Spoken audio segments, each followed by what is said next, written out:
Welcome back to another episode of the Frustrated CEO podcast. My name is Patrick Lyons. I'm here with my friend and my colleague, Patsy Freeman. Patsy, how are you?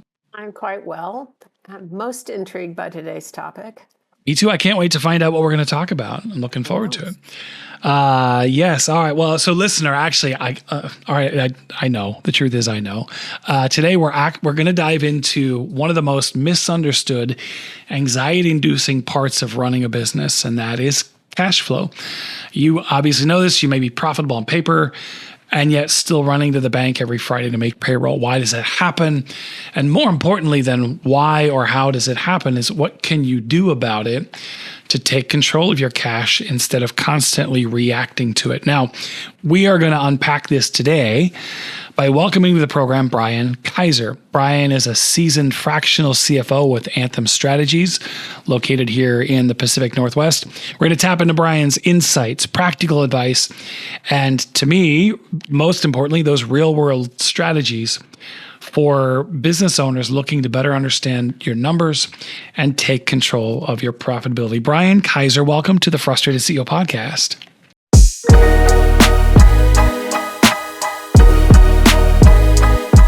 Great. Thank you, Patrick and Patsy. Great to see you guys again. And I like that you said practical, because that's my intent today, is to be practical. I tell business owners that everybody's going to offer the new greatest solution to fix all your problems in business. And I tell people, let's just get practical. Let's focus on fundamentals. And that's going to be your shortest path to start fixing some of the challenge you have in business. Well, and what I'm most excited about it is since every business is exactly the same, I figure it's probably just like 3 or 4 strategies that are going to work for everybody, right? And you've got those answers. Yes. Yeah, Right. I figured. Actually, all right. So Brian, let's see. So you and I, you're the work you do, the work that we do, Patsy and I do, and we see this all the time. Strong companies, even profitable companies that are constantly stressed about cash. Let's start maybe with just the basics. Why is cash flow such a universal frustration for our CEO listeners? Well, usually because CEOs tend to not understand the timing of cash.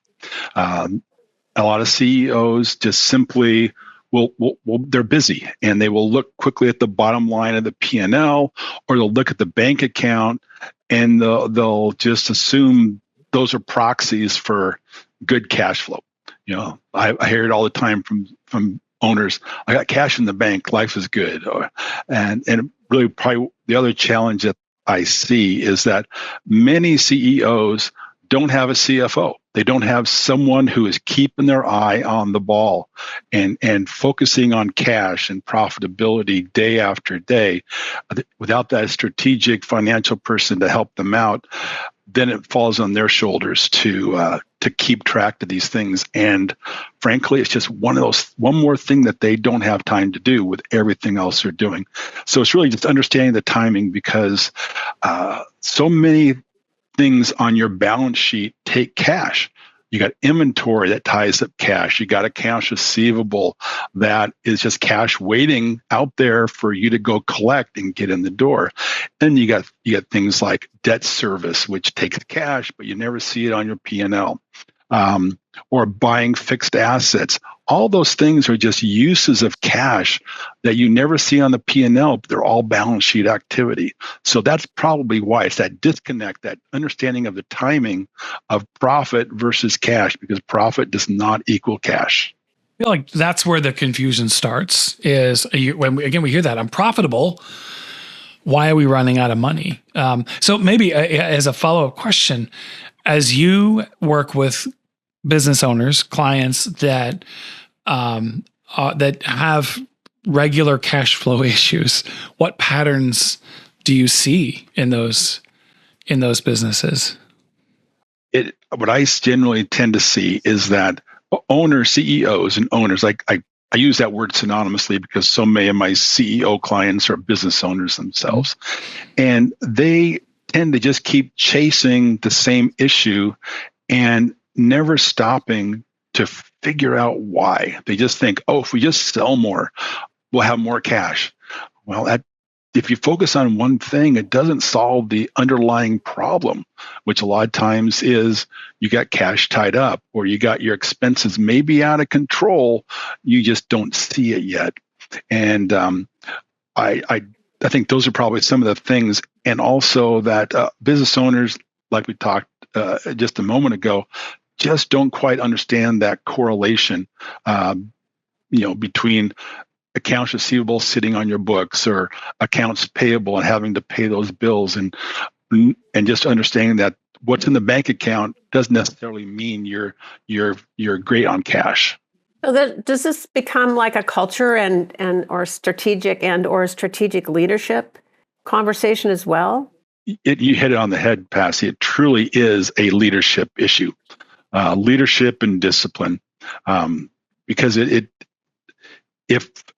the discipline is there and the leadership is focused on this, and the underlying discipline, then they'd create a culture of being aware of cash, of focusing on cash, not to the exclusion of profitability, but is understanding that you have to keep your eye on both.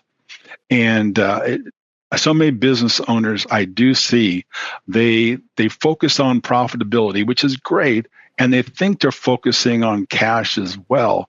But underlying that could be just cash going out the door, people spending money.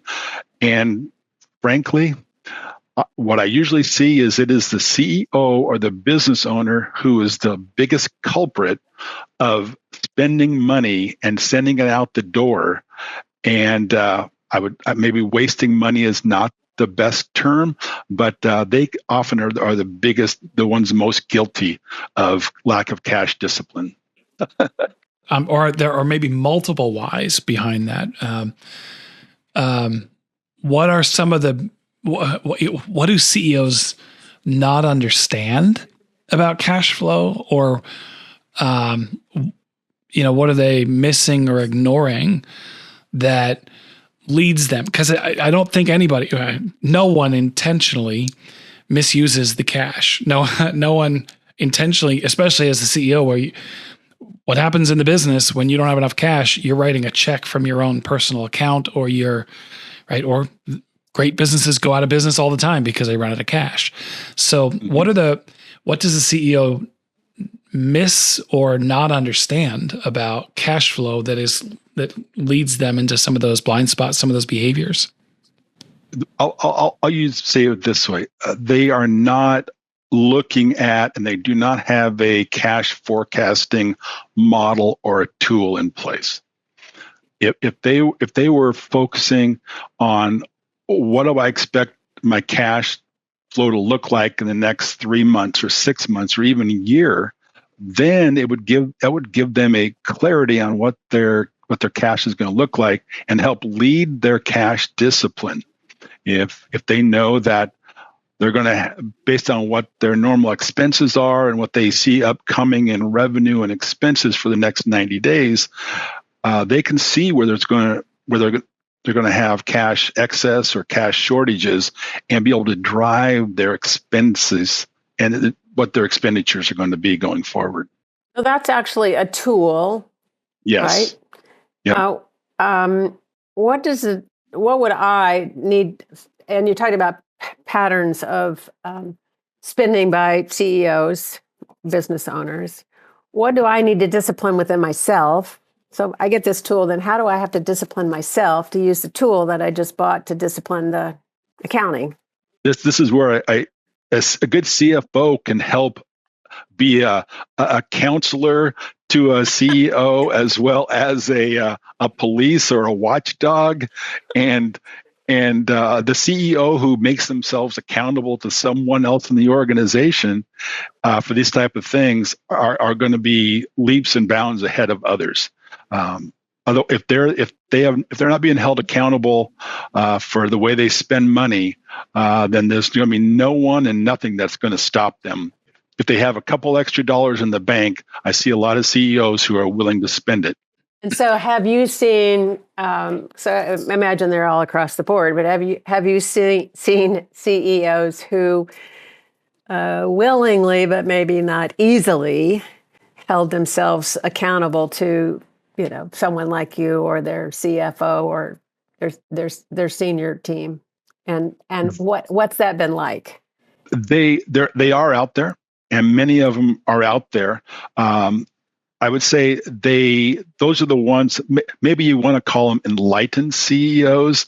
They understand that they have to have discipline in their life, of all areas of their life, but in business, especially cash flow wise.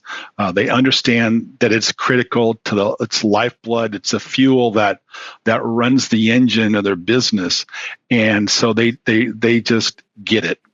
And so many of them are a little bit, they may do a grumbling, but they usually submit and understand and are the biggest proponents for it, even though they are also the ones who probably fight against it the most. Well said. Thank you. So, Brian, I'm thinking for the listener who's, who right there with you, tracking with everything you're saying and thinking, yeah, I'd love to have a CFO in my business, but I can't afford it, or we're not quite big enough for it. And, as we're always leery of having an episode turn into an infomercial because people will turn that off. So but talk about, okay, so what can a CEO do if they can't afford an on-staff CFO, or if the business isn't big enough, but they want to reap the benefits? I'm assuming that there are online resources. There is also a fractional CFO but I think in addition to talking about what they can do, what's the ROI? Because as a CEO, I'm going to want to know, okay, this is well worth my investment. Getting my cash in order. How can you build the case for a listener who again can't hire their own, but wants to benefit from having that expert? And I think that's where the fractional CFO industry came from. Exactly that situation. You cannot afford a full-time CFO, and most companies with revenues under 20 to 25 million a year can't. But they can afford a CFO for a few hours a week or a few hours a month that helps to give them the financial oversight, to help them interpret the numbers, to help them get a vision for what the business is doing based upon history and what that means going forward, give them a looking forward perspective. And I think that's the key. And usually developing a value proposition for that is, I would say, usually pretty easy. If we can help you save money, save several thousand a month or a few thousand a month, it's can be 2x, 3x, 10x what it costs to hire a fractional CFO. Improve profitability, improve revenue, decrease expenses, improve employee engagement, improve your accounting staff. All those things is what a fractional CFO can do. Just bring that strategic financial experience in. It can help immensely into any organization. Mm-hmm. I think the problem is I don't know any CEO who wants any of those things. They I'm sure there's some out there that do, but you think? Yeah, right. The weird ones. Probably. Yeah. All right, let's. All right, so we talked about practicality. Let's talk about quick wins for the CEO, the listener who's sweating cash on a regular basis. What are some immediate and practical steps they can take to free up cash? There's things like tighten up your receivables and look at receivables closely. Make sure that you're billing quickly and timely. Make sure you're following up on those receivables, being proactive on your communication. It may not be due for 30 days, but communicate with your customer at 20, 25 days. Make sure you stay on their radar. And then anything that's old, be pursuing that. I mean, receivables are huge for companies that have receivables. It's big. You can negotiate better terms if you improve cash, and a way to do that can be if you can extend your terms with some payables vendors, even 5 or 10 days. Those couple of days can help your liquidity immensely. Another maybe be inventory. Inventory is another place that if you got inventory sitting on the shelves collecting dust, convert that to cash as quick as you can. Do it at a discount. I mean, you can build a business case pretty quick. If I can sell a product today at a 5 or 10% discount, that's usually better than letting it sit on the shelf for 6 or 9 months collecting dust. If you want to hold out for full price, you can, but wouldn't you rather have that cash in your bank account? I say those are easy tools. Those are quick ones. But one thing I always tell my clients is we need to look at your cash, your expenditures really quick. Look the last 30, 60 days at everything you spent cash on. And I tell the CEO, the owner, make sure you're impartial and look at that all try to be an unjaded eye, an impartial eye, and then be prepared to be surprised. You'll be surprised at some of the things your company is spending cash on. I like to equate it to, we've seen those ads for companies that help you eliminate hundreds of dollars from eliminating cell phone apps on your phone. Well, it's a similar thing to business. If you look through what you're spending money on, I bet you're going to find some things that you're spending money without any knowledge every month. Could save you hundreds, if not thousands of dollars just by doing that. I have a great example. I have a restaurant client. I asked them, okay, so what's your budget each month for advertising? They said $2,500 a month. We spend $2,500 a month on advertising. I did a quick look. In the first quarter of last year, they spent $25,000 in 90 days. So that's over 6,000. Actually, by 8,000 a month they were spending, as opposed to they thought they were only spending 2,500. So there was a huge $5,000 a month win just by digging into and figuring out what they're spending money on. And because sometimes it just goes out the door without you even knowing or thinking about it. And you have to be able to just dig in and take a look and make sure you understand where your cash is truly going. I want to shift back to where we touched briefly about obviously the leadership, which is a lot where we're talking about, but the cultural impact of being in a poor cash flow state. Obviously, the couple of quick wins you're talking about aren't done by the CEO. They're done by other people in the accounting department or or even people out in the warehouse. What is the impact to the organization when you have poor cash flow? Stress is a big thing. Of course, the CEO is going to be stressed, but the stress in the leadership office permeates the entire organization.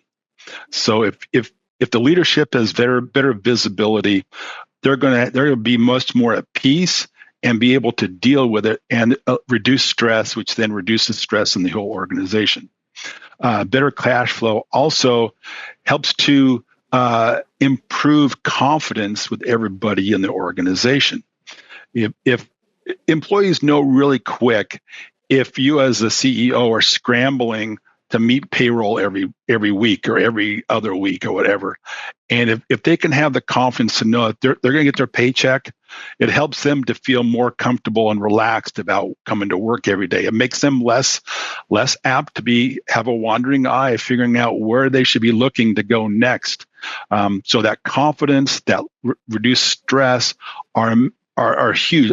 Those are more, psychological things, but they're such important things in the culture of an organization to be able for everybody to have confidence and stress. And I also would say the other one is trust. If you have a good handle on cash flow, and your employees are able to trust your leadership ability, knowing that you've got things under control, as well as other stakeholders too, your bankers, maybe you got partners or shareholders, they can have increased trust in you as a leader and trust in the numbers and trust in the organization that you're going to deliver. So it's very, I would say, symptomatic of an overall well-run company if you have a good control of your cash flow. That's great. That was a really good answer. It was. Not that the other answers weren't good, but that was my favorite so far. Brian, something you said, you were talking about payroll, making payroll, and I was kind of thinking, it's really just having that slush fund, whatever you want to call it, that cushion, maybe is a better phrase, the cushion, because slush fund sounds like it's something we can go spend, indiscriminately. I'm surprised at the number of times that we get involved when we work with clients. We do a lot of strategic planning. We also get involved in developing, helping clients develop variable comp plans, things like that. Mm-hmm. And I'm surprised, and I know Patsy's experienced this as well, how little thought is given to the cash component when a strategic plan is built, and how little the cash component is considered when building a variable comp plan. And so it kind of comes back to, so if we're planning for the future, we're putting our strategic plan together 3 to 5 years out, we're putting a flag in the distance. We always set a revenue target, always, right? You're always trained to then talk about profitability as well. What's a good, and I'm wondering if the answer is going to be, well, it depends, and it might, but what's a good cash target to shoot for as a business? That's kind of one question. And then if you do have any experience in creating variable comp plans, talk about the role that a cash component plays in, so that the owner you're not meeting revenue and profitability targets, and yet the owner is having to write a personal check to pay variable comp bonuses because it didn't fund itself. Those are two very different questions, but they both came to mind as you were talking earlier. Yeah, let me take a step back and take it to its most fundamental level. Okay. You touched on it. Every business is looking at a 12, 24-month revenue forecast. And then they're looking at profitability, and let's build our expense budgets for all of our different expense items, labor, cost of goods, everything, all our overhead. The thing that most businesses don't take into account is adding the cash flow model on top of that. Because as we touched on, there are a lot of things in the business that take cash that don't run through the P&L and will never be seen on the profitability forecast. And some businesses do a very good job of doing a capital expenditure budget, which is a critical piece of a cash flow forecast. But modeling your cash flow, and I always tell people, when you're doing your forecasting, do it monthly, because your revenue expenses can vary from month to month, as can cash. A lot of businesses are seasonal, so there's certain times of the year when revenues come in and cash comes in, and then there are certain times of the year when it's lean. And it's a normal business cycle, but making sure you have a cash flow plan and a model that takes into consideration those things. And I think if you focus on I keep going back to the fundamentals. Let's focus on the fundamentals and make sure we understand where our cash is coming from and where it's going from month to month over the next year or two. Then you're equipped to start making those maybe more complex decisions as far as funding and deferred comp plan and things like that. That's my answer. Trying to make it more simple and just something that they can do today rather than something more sophisticated. Businesses don't get to this place overnight, so they're not going to get out of this place overnight. So it sounds like if you were going to talk about the first step in a transition to cash health, would it be what you just talked about? It would be putting that fundamental plan in place. Put the fundamental plan in place. Look at where you've spent cash lately, so you start having a good concept of what you truly are spending money on. That's amazingly important. The other piece we haven't touched on yet, which is one of the things that I do first with every one of my clients. We look at their data. I tell them bad data equals bad decisions. If you don't have good information, you're not going to be able to make a good decision. If you do make a good decision, it's going to be totally on accident because it's not going to be supported by the bad data. So we want to make sure your underlying accounting and financial systems and records are right and accurate. So clean those up, shore those up, because then you have a financial foundation that by which you can start forecasting profitability. You can start forecasting cash.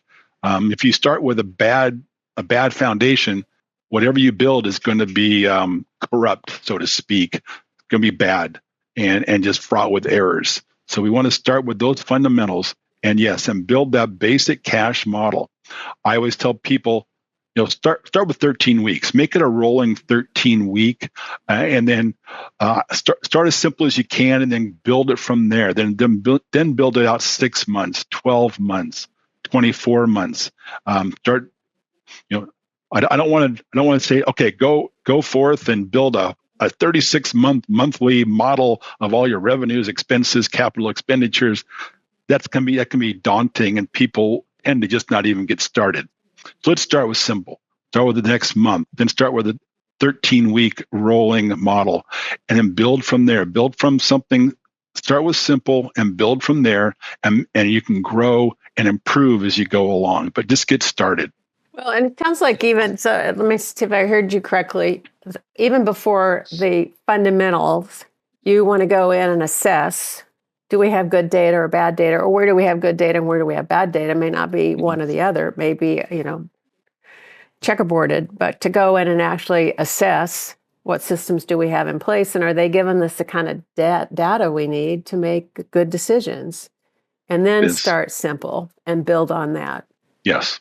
And that's really key to a lot of the work we do too, is what's their current reality? Do an assessment to find out what their current reality is. And most people are like, okay, I need to fix this, so I'm going to get started on this fundamentals, but they don't take the time to go, do we have good data or bad data? Do we have happy people or unhappy people? And I see that frequently. A lot of businesses I work with, they could be $2 to $10 million businesses. I work with a lot of construction and contractors, and a lot of times they're run with one bookkeeper, and that one bookkeeper is asked to pay the bills, put the money in the bank, do payroll, be HR, do all these things, and the last thing they have time to do is to double check their work. They're buried, and the owner is very nice and knows how valuable they are, but they just seem to keep heaping more on them because they're usually so good at getting work done. So oftentimes there are errors and mistakes, not because they're bad or good, bad technicians. It's just, it happens when you have so much to do, you don't have time to stop and think. And so it's knowing that people are imperfect and double checking to make sure that the work that has been done correctly, so that we can move forward with a good assessment. Brian, let's talk about debt, because debt can feel like either a lifeline or a noose, right? Depending upon how you use it. How do you coach leaders, senior leaders, CEOs, founders, owners, to think strategically about debt in relation to cash flow? Or is debt just bad? I do not feel that debt inherently is bad. I think debt is a very strategic tool. And I like to say it needs to match the underlying asset or the underlying use. If you have a short-term need for cash, then get short-term debt, a line of credit, something like that, and make it, instead of saying, "Oh, I'm just going to get $1 million line of credit," when all you need is a couple $100,000. That's just, I would say that's very tempting for business owners and CEOs to have that excess dry powder. And it can be tempting to not be disciplined on their expending. So for short-term needs, get short-term debt, utilize what you need, pay it off. If you have a long-term capital expenditure, long-term needs, get long-term term debt. And that way it matches what you need instead of trying to fund a long-term purchase with short-term line of credit. That's just not practical. Number one, you're overspending, and number two, you're tying up your liquidity by doing that. The real challenge or the real problem is when they have operational shortfalls or or expenses are larger than revenue, and they're trying to cover up operational deficiencies with debt. That you can't bridge that, because that bridge is going to collapse eventually. It may be sooner than later, but it's eventually going to collapse if you don't have the underlying operations that support the debt. So you can't use it as a Band-Aid to mask poor functions. Actually, let's talk. I was about to allude to a webinar that you've done. Talk about. Actually, let's pause there. You've got a webinar. You've got content that you've created specifically around this topic. Talk about that for a minute, and then I've got a question about it. What topic is that? You just created a webinar, right? Isn't that you did a webinar on a while back? Yeah, right. Yes, on unlocking hidden profits. Yeah. Okay. Right. So talk about that. Tell our listener can you give a high level overview of what the webinar is about? Oh, absolutely. Yeah. It started with an in-house seminar that we recorded here at Anthem Strategists, and put it out there, and followed that up with a podcast which was covered the similar content. And we were looking less at cash flow but more at profitability, and looking at some of the pieces of how can you improve profitability. There's a lot of crossover between that and cash flow, but it was touching on a lot of the same topics of finding out where are your expenses at. What are your true expenses? What are your fixed expenses? What are your discretionary expenses? Looking at things like reevaluating your cost of goods, your cost structure, because so many CEOs and businesses have charged the same thing for their product for several months or years, and their costs just keep creeping up and up and up, and their margins keep shrinking.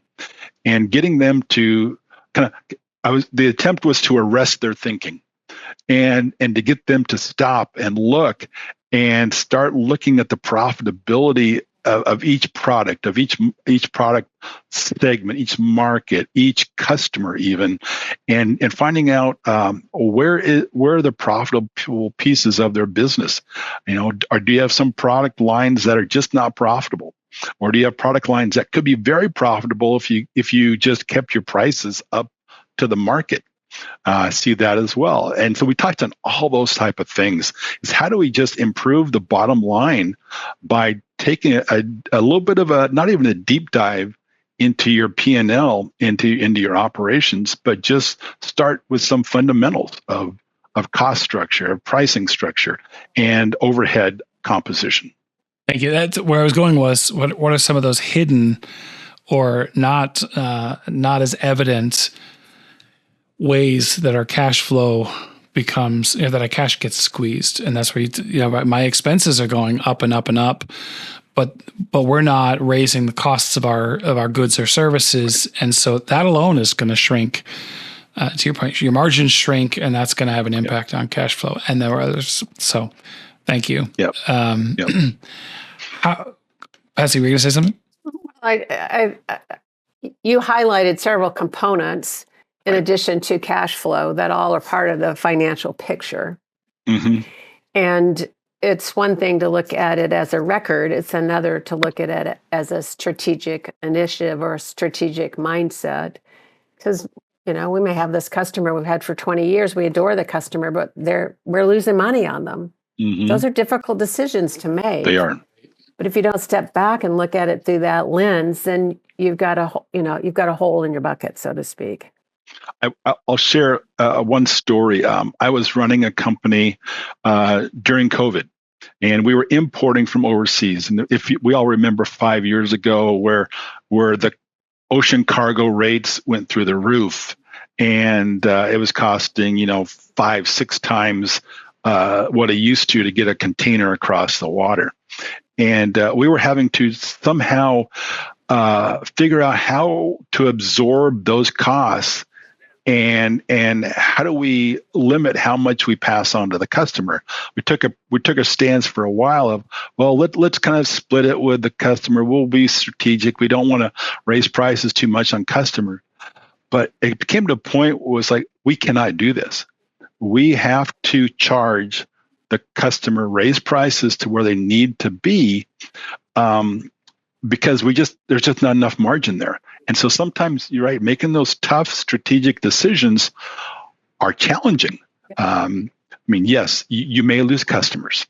You may have to have some very difficult conversations with customers, even long-time, reliable customers. But your business won't be around very long if you don't make those decisions. If you don't have those tough conversations, make those tough decisions. And I understand. I've been in that seat. I've been in that CEO seat, and I know how tough it is. But you have to think about what is the best strategic decision for the company. I think the mindset shift for the CEO is that every dollar is a good dollar, right? Every dollar of revenue is a good dollar. Because I know that mindset is still out there sometimes. And so what you're talking about, even shrinking, offloading some customer, we have a client that uses the phrase rehome. How do we rehome some of our clients, help them realize we are no longer the right provider for them? That alone. So you may reduce revenue and improve cash flow, right? Yep. Absolutely. So I have one last question, and I'll turn it over to you, Patsy, see if you have any questions before we get practical and wrap up. Brian, before we started recording, you said, and actually it's a very similar boat. A lot of times we get brought in because things have gotten really bad. And wouldn't it be awesome if we could work with every client when things are good and we want to go from good to great, as opposed to crap, things are on fire and what do we do? So you get brought in quite often when things are not good and you're in firefighter mode. Where do you start? I realize the answer is, again, it depends, but do you have kind of I look in these 3 areas. When I start with a client that's really struggling with cash flow, this is where I start, and therefore a listener, here's where you need to start if you're going to try to look at it on your own. I think we've touched on it already. It's really taking a deep dive into their books, making sure that they have accurate information. That is so important to me. So important to me. The other one is focusing on where is their money going, assessing what is happening there, and I would say those are the top 2 things right there. Boom. The next thing that I look at is I will always take a look at the trend, and I go straight to gross profit.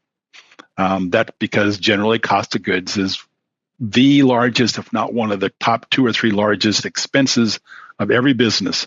And what has their margin been doing? Has their gross margin percentage been shrinking over time, or has it been growing? And I hone right into cost of goods. Those are probably the top 3. The number 4 would be cost of labor. What is the cost of labor done over the last 12 months, 2 years, whatever? Because that's usually the second biggest expense in the business. It was a very helpful answer. Yes, it was. Thank you.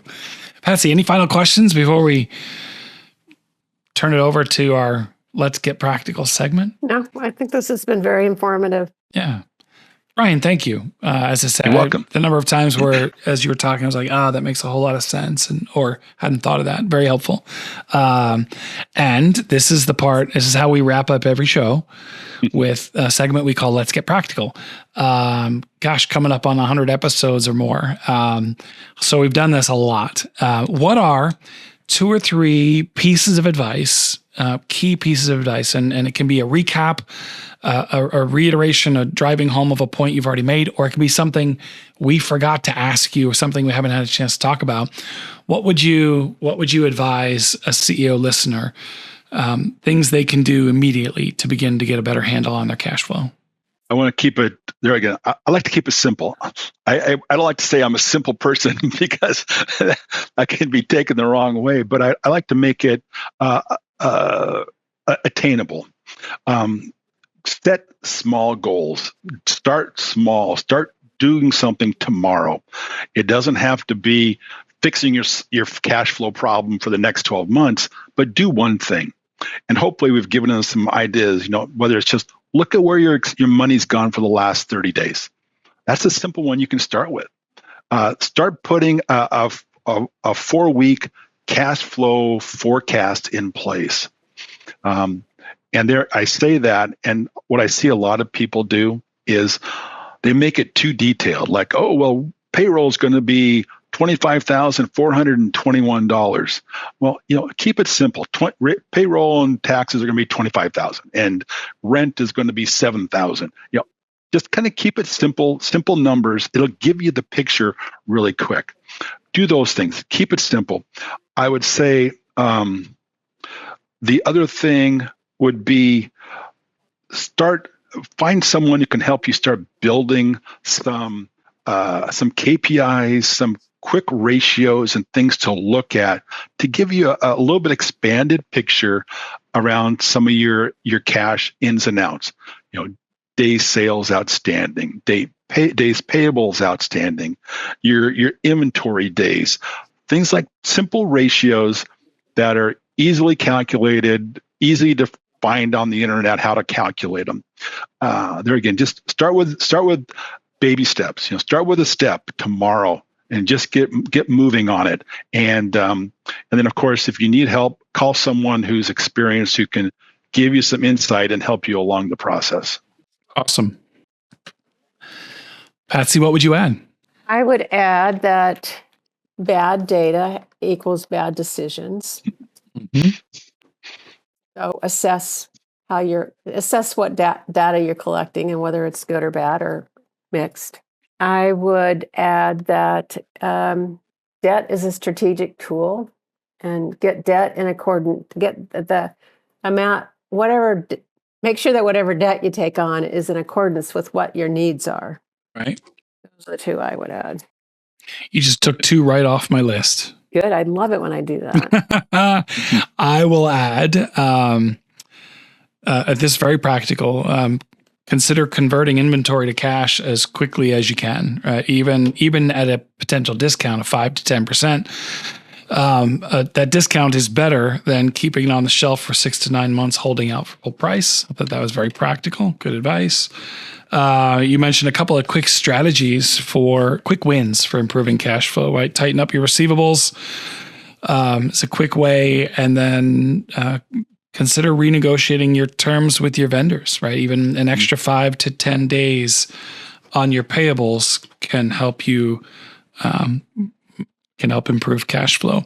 And then Brian, you somewhat took one that I want to highlight because again, not to make it an infomercial, but I do genuinely believe in the value of outside help when this is, when it's outside of your area of expertise. And so many business owners start businesses with a passion and a cool idea and no idea about the inner workings of a balance sheet or profit and loss or any of that stuff, or cash flow for that matter.